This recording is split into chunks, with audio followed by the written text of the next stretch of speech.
The one thing that you need to know about sanctuary cities is that they're not necessarily a legal designation or even a legislative one.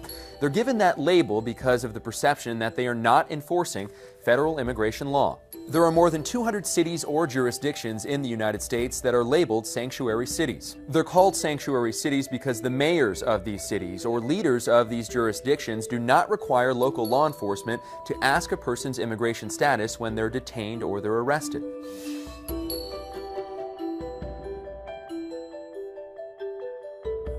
It's not that these cities are using federal funds to protect the undocumented. Let me give you an example. Let's say an undocumented immigrant is pulled over for a traffic violation and they're detained or they're arrested. In a sanctuary city, that local police officer would not be required to ask the person's immigration status. And that person's immigration status wouldn't be filtered on then to the local ICE field office.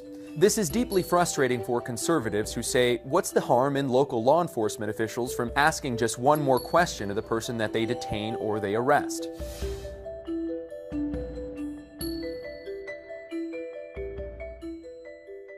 For the mayors and leaders of these jurisdictions, it is deeply harmful. They say if they require their local officers to ask immigration status, then less people would come forward who are undocumented if they're a victim of a crime or they see a crime. President Donald Trump has threatened to cut billions of dollars from these cities for what he says is a direct violation of federal immigration law.